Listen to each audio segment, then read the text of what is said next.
शरणागति के कौन कौन से मार्ग हैं, किस साधक को या किस जीव को कौन सा मार्ग अपनाना चाहिए, उसके लिए कौन सा मार्ग श्रेयस्कर है, इन सभी बातों का निर्णय करने के लिए एक अन्य तत्व की मध्य में आवश्यकता होती है, जिसके बिना संसार से वैराग्य का भी कोई फल नहीं निकलता।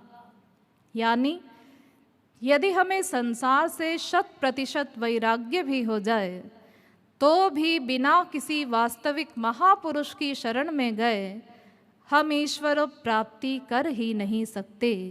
इम्पॉसिबल, असंभव। इसीलिए वेद कहता है आचार्यवान पुरुषो हि वेद परीक्ष लोकान कर्मचितान ब्राह्मणो निर्वेदमायान् नास्त्य कृतः कृतेन तद्विज्ञानार्थं स गुरुमेवाभिगच्छेत् समित्पाणि श्रोत्रियं ब्रह्मनिष्ठं। मुंडकोपनिषद पहले मुंडक के दूसरे खंड का 12वां मंत्र। अर्थात अगर किसी को ईश्वरीय तत्व की प्राप्ति करनी हो, भगवत प्राप्ति करनी हो, तो वह किसी वास्तविक गुरु की शरण ग्रहण करे।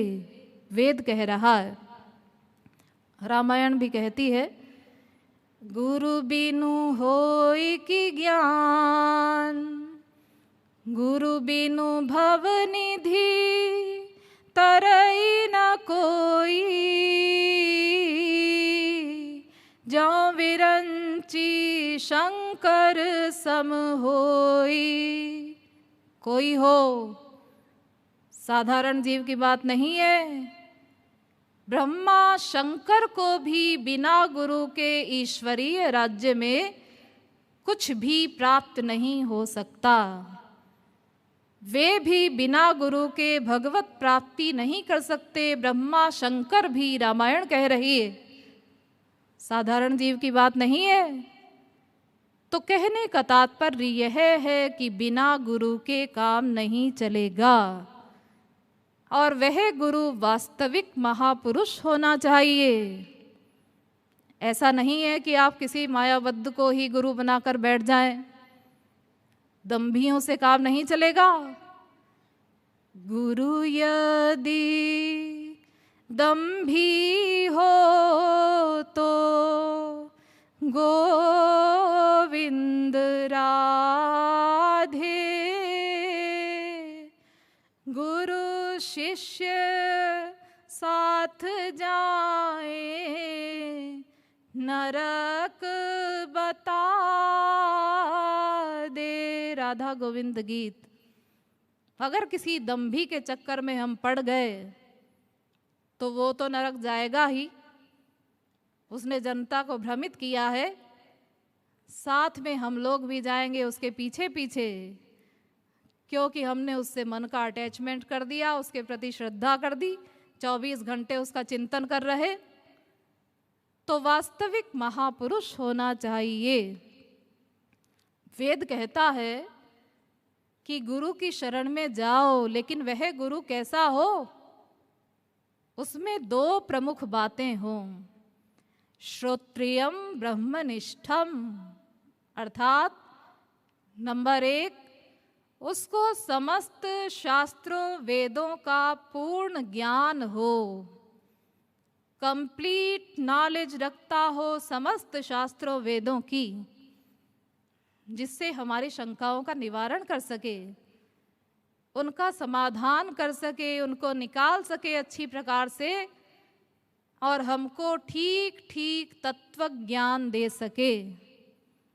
जीव क्या है, माया क्या है, संसार क्या है, संसार का वास्तविक स्वरूप क्या है, महापुरुष किसको कहा जाता है, ईश्वर प्राप्ति के मार्ग कौन कौन से हैं, हमारे लिए कौन सा मार्ग सरल है, किस मार्ग के हम अधिकारी हैं आज इस कलयुग में, कुसंग क्या है, हम संसार में क्यों आए हैं, हमारा क्या लक्ष्य है, हम क्या चाहते हैं, क्यों चाहते हैं, वह कैसे मिलेगा, हमको क्या करना होगा, ये सब बातें हमको ठीक ठीक समझा सके।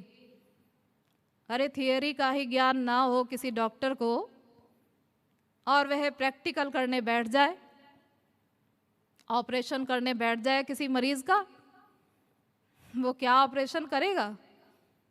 वो तो उसको बैकुंठ पहुंचा देगा। हाँ, हमको रसगुल्ला बनाना है और हमने समझा किसी से है नहीं कि रसगुल्ला कैसे बनता है, अपना ऐसे ही बनाने बैठ गए और सोच लिया एक उसमें दूध पड़ता है, एक घी पड़ता है और एक चीनी पड़ती है, और तीनों को मिला दिया, बन गया रसगुल्ला। वो क्या बनेगा आप लोग जानते ही हैं। तो ऐसा कोई वास्तविक महापुरुष हो जिसको समस्त शास्त्रों वेदों का पूर्ण ज्ञान हो। और नंबर 2, वह ईश्वर प्राप्ति कर चुका हो, दिव्यानंद प्राप्त कर चुका हो, भगवत प्राप्ति कर चुका हो, यानी वह थ्योरेटिकल मैन भी हो और प्रैक्टिकल मैन भी हो। ऐसे गुरु से काम चलेगा। पश्चात आप लोगों को बताया गया कि हमारे इतिहास में 99.9% महापुरुष ऐसे हुए हैं जो भीतर ठीक लेकिन बाहर गड़बड़, भीतर से परम विरक्त हैं, नित्य ईश्वरीय आनंद में मस्त हैं, नित्य मायातीत हैं और बाहर से माया के कार्य करते हैं। काम, क्रोध, लोभ, मोह, ईर्ष्या, द्वेष सब दिखाई पड़ रहा है। वह भी पराकाष्ठा का एक भी काम ऐसा नहीं दिखाई पड़ता जिससे वह महापुरुष छलके। हाँ, हनुमान जी ने लंका जला दी, करोड़ों ब्रह्म हत्याएं कर दी, रावण के खानदान को समाप्त कर दिया, अर्जुन ने लाखों मर्डर कर दिए महाभारत में, ध्रुव, प्रहलाद, अम्बरीश करोड़ों वर्ष राज्य कर रहे, और राज्य करने में सब प्रकार के कार्य करने पड़ते। तो वो सब कैसे किए? अब प्रश्न यह आता है कि यदि महापुरुष लोग भी मायाबद्ध जीवों की भांति ही कार्य करते हैं, माया के, काम, क्रोध, लोभ, मोह आदि के, तो फिर उनके और हमारे कार्यों में अंतर क्या है? महापुरुषों के कार्यों में विशेषता क्या है? अब जरा उसको भी आप लोग समझ लीजिएगा। देखिए, ध्यान दीजिए।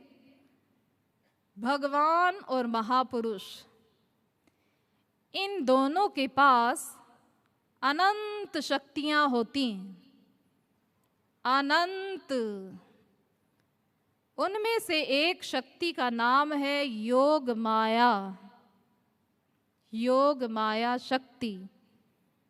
एक तो माया शक्ति होती है जो हमारी खोपड़ी पर हावी है, और एक होती है योग माया, योग प्लस माया। भगवान की अनंत शक्तियां हैं। कृष्णेर अनंत शक्ति ताते तिन प्रधान, चित शक्ति, माया शक्ति, जीव शक्ति नाम। अंतरंगा बहिरंगा तटस्था कही जारे, अंतरंगा स्वरूप शक्ति सबार ऊपरे। भगवान की अनंत शक्तियां हैं। उनमें से 3 शक्तियां प्रमुख हैं, एक पराशक्ति और एक जीव शक्ति और एक माया शक्ति। तो पराशक्ति का ही दूसरा नाम है स्वरूप शक्ति, उसी को कहा जाता है योग माया। ये भगवान की पर्सनल पावर का नाम है, उनकी अंतरंग शक्ति का नाम है योग माया। ये सब शक्तियों की गवर्नर है योग माया, सब शक्तियों की अध्यक्ष है। इसको महारानी बोल दीजिए। जैसे सब रानियों के ऊपर एक महारानी होती है, ऐसे ये योग माया है। महापुरुष लोग भी इसी योग माया से कार्य करते हैं। भगवत प्राप्ति के पश्चात उनको भी सब शक्तियां मिल जाती हैं भगवान की, तो महापुरुष लोग भी इसी योग माया से कार्य करते हैं। ये क्या करती है योग माया? ये असंभव को संभव करती है, इम्पॉसिबल को पॉसिबल करती है। हाँ, इसी योग माया से महापुरुष और भगवान कर्तुम अकर्तुम अन्यथा कर्तुम समर्थ बने रहते हैं। जो चाहे करे, जो चाहे ना करे, जो चाहे उल्टा कर दे,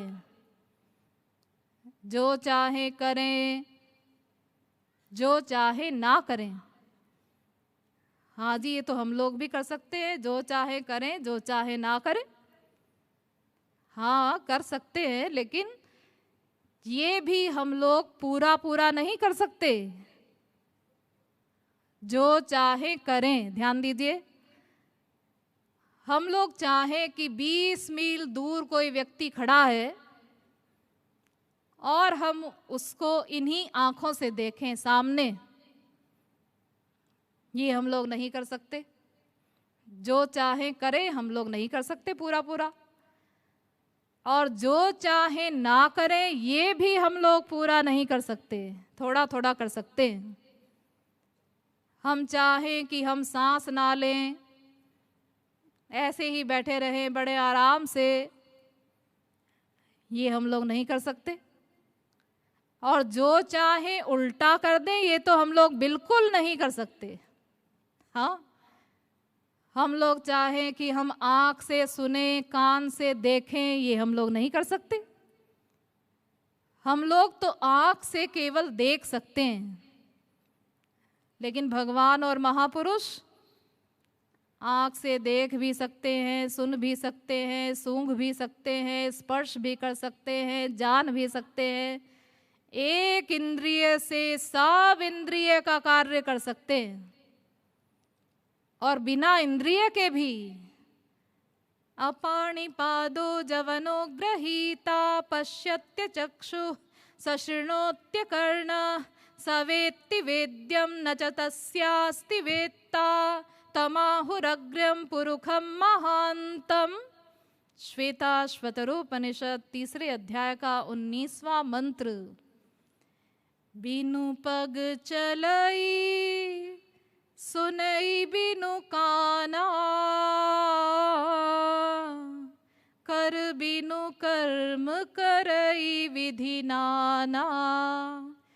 आनन रहित सकल रस भोगी,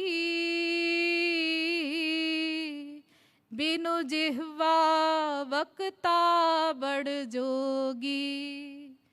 तन बिनु परस नयन बिनु देखा, ग्रहई घ्राण बिनु बास अशेखा। असी सब भांति अलौकिक करनी, महिमा जासु जाई नहीं बरनी। अलौकिक करनी यानी इम्पॉसिबल, और हमारी अकल लौकिक, तो कैसे हिसाब बैठेगा? तो ये सब महापुरुष लोग योग माया से कार्य करते हैं। नेचुरल काम भी करते हैं, पॉसिबल काम भी करते हैं, और उल्टे काम भी करते हैं इसी योग माया से। योग प्लस माया यानी अपनी पर्सनैलिटी से युक्त रहे और माया के कार्य करे। काम रहित काम का कार्य, क्रोध रहित क्रोध का कार्य, लोभ रहित लोभ का कार्य। ये योग माया शक्ति का वैलक्षण्य होता है कि सब दोषों से रहित है और सब दोषों के कार्य भी कर रहे हैं। इसी योग माया से विरोधी कार्य भी करते हैं।